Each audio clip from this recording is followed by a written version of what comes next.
ดีทุกคนอาหารเสาร์เนาะ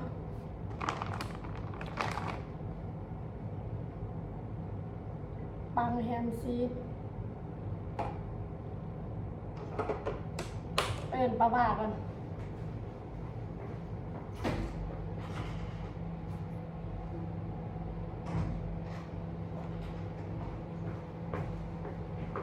กับเราไปใช้เนาะมึงเห็น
นี่แต่มาก่อนเนาะ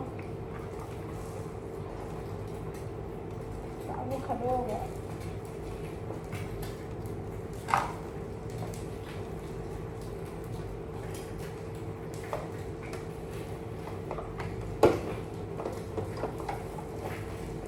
หม้อนี่กันห่อนเป็นอย่างเดียวเนาะ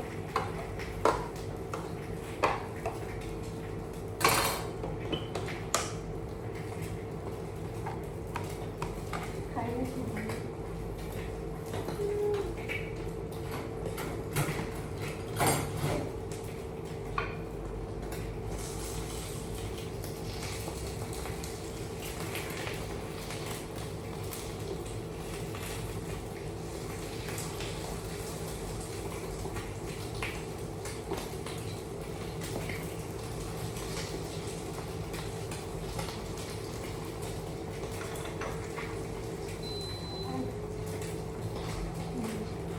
โอ้ยจะไปใส่มาไม่ย้ายเก็บห้องอย่าขอบห้องแค่ทงโต๊ะอ่ะ ส่งจาน ทงจาน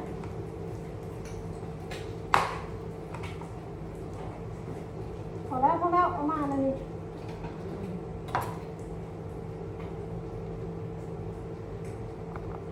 มันปอกมากอันนี้เลยมันบ่มีมากเลยมีแต่ซองมาเนาะจับใส่ได้ไหมมือยัง อุ้ยกูสิโปกเป็นบ่เป็นบน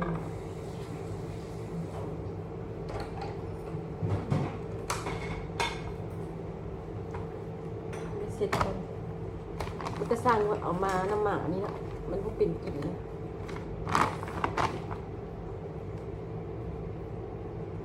แค่โมแค่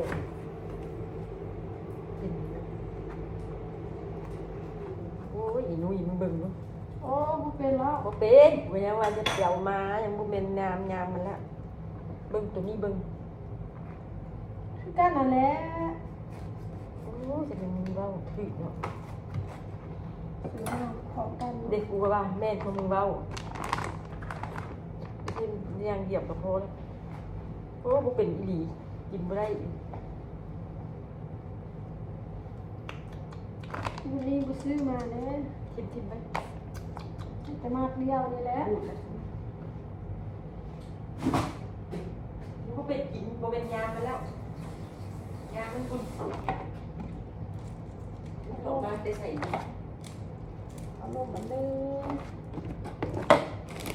จนสิปิ้งขั้วแล้วเนาะอาก็ลงมาทีเดียวเท่านี้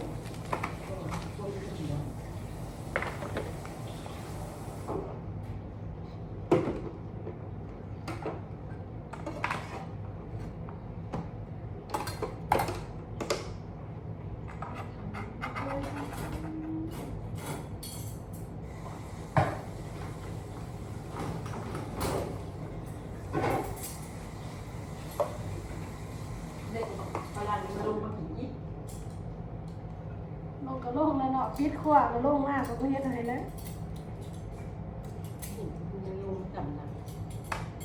ว่านี่มาลงสาเนาะฮอด10 โมงไปนั่งอยู่ห้วยเขาก็ไปเก็บเครื่องงานเพิ่นก็ลุกนี้แหละเพิ่นก็ฮู้ว่าเฮาไล่นะ พลังขนาด นั่งอยู่หั่นเราค่อยฝ้าวขึ้นไปอนามัยหอมเขาก็ไปมีหยังเครื่องเพิ่นก็ลุกนี้ สบาย thank you เป็นบทโซให้เบิ่งแล้วนะอินนี่ขึ้นไปอินนี่สิเล่าขึ้น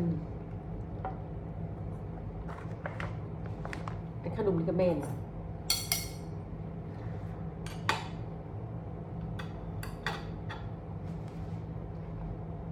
ไปขายประตูกัน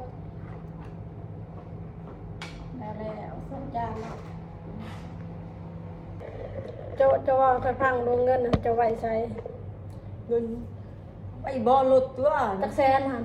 300,000ยังเหลือ เจ้า เพราะว่าไปซื้อ50,000ยังเหลือ2,500,000ตายเป็นหลักเอาดิหลักเอาดิ เจ้าถามเราแล้วว่าเราเอาบ่ กูจะถามมันจะได้พิษกูติ้มจะว่ากูหาเรื่องสิมันทันทีกับมันทันแหละหลักเอาเนาะใครจะเอาใครจะพึ่งเอากูบอก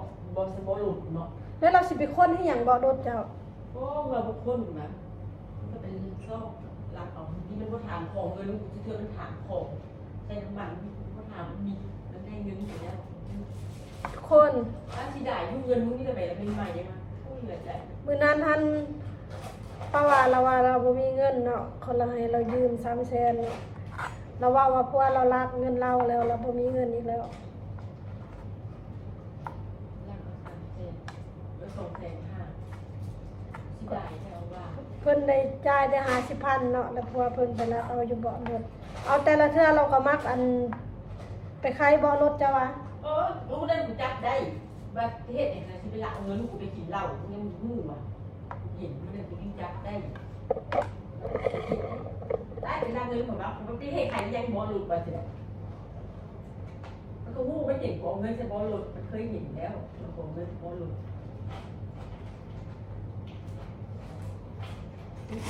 แต่ ต้องกระเสื้องกระแจรถหันมีจักหน่วยมีจักอันกระแจ เบน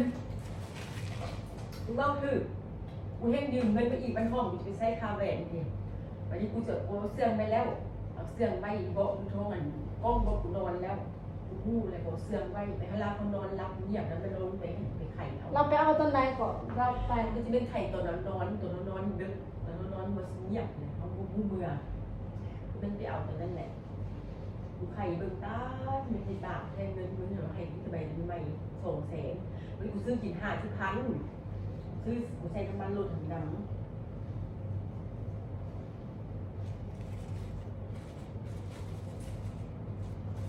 คำถามนี่ให้ซ้ำว่า หาเราคุณหาเรื่องใช้เราหนึ่งสิเอาไป เมื่อกี้เราไปนั่นผู้ที่มักซอยเฮาเบิ่งมาเข้านำน่ะ เขาบ่กล้าตั้งกล้องให้ผู้เจ้าเบิ่งเนาะเขาก็เลยว่าเสื่องไว้ เราไม่ถึงตั้งกล้องอันนี้อันไทยมันที่บอก บ่เฮาก็ถ่ายของเฮาแต่โดนน้องเราหันมาเนาะ แล้วทำมา เออ คนตั้ง มาแม่มาเฮ็ดอาหารให้เราติวะ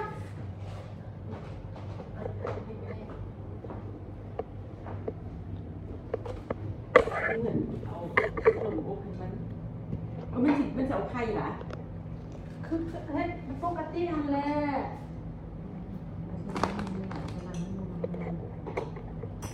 ใส่น้ำมันหน่อยจะได้มันก็ติดหม้อตัว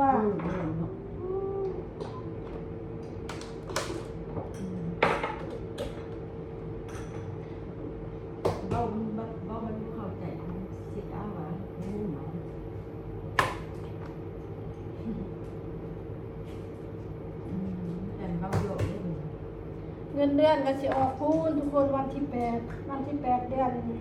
หนึ่ง อืม เดือนหนึ่งเนาะตอนนี้เราบ่มีเงินแล้วเรายืมเงินนำคอยเนาะ โอ้ย พวกเราก็รักเอาเนาะเฮ็ดจังไดล่ะบัดนี้ โดนลักไปแล้วมัน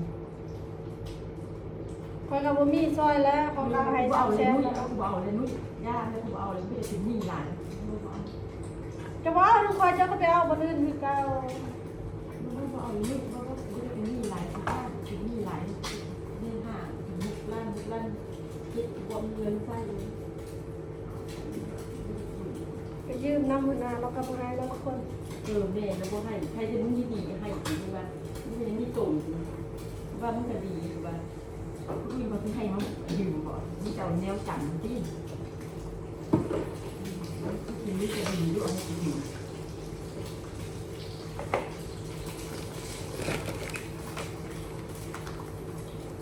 สำหรับคนหนึงเนาะจะมีนมขั้นบ่นมเขาก็เอามันใหม่นำมันใหม่เนาะแต่ว่าสำหรับเขาจะเอานมให้เขาข้อยคิดว่าเขามักกินนมลายก่อนกินน้ำมันใหม่นะขนมแบบนี้ส่วนว่ามันใหม่เขามีแต่มันก่อนเนาะผู้จัดการเขาไปซื้อมาเลยใส่แต่มาเดียว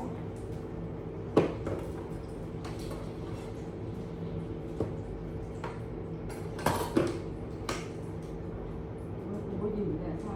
ยืมเงินกูดีเลยไม่ต้องมาซื้อหลาย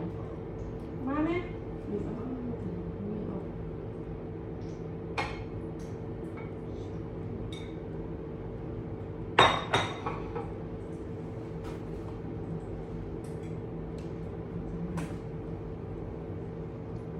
ขั้นว่าเขาสิบ่ให้เรายืมคนกระยันเราบ่มาเวียงเราทุกคนก็สิได้เฮ็ดแค่คนเดียวเนาะ กูก็ยืม บ่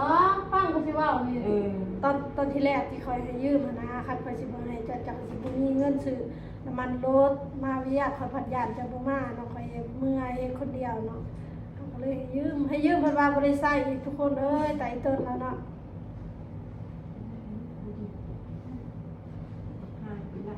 เบื่อที่เงินรู้ใหม่ โอ้ยสิใหม่สิเก่ามันก็บ่แม่นของเฮามันไปมากกระจายคือเก่า มันเห็นได้มันเห็นเสื่อมเงินไม่ลองดูได้หรอ สักวันไปจ่ายหมดเองไปก็บ่จักไปติ อ๋ ว่า อ ป คุ ระ ณ ตู ยาย ว่า มันรักเอาคุณอยากเล่าหลาย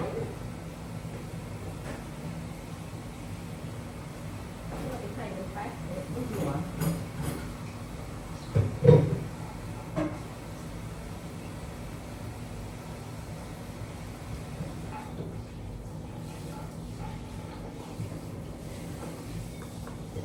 thank you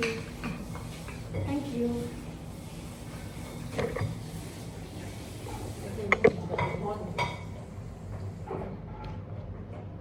ไปใครตู้ให้ได้ ไปจะหาห่วง มาเอ๊ะ ยิ่งไป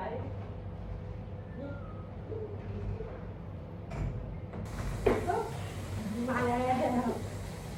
ใส่ยืม thank you นะว่า thank you กูไม่ให้ยืมกับมึงเลย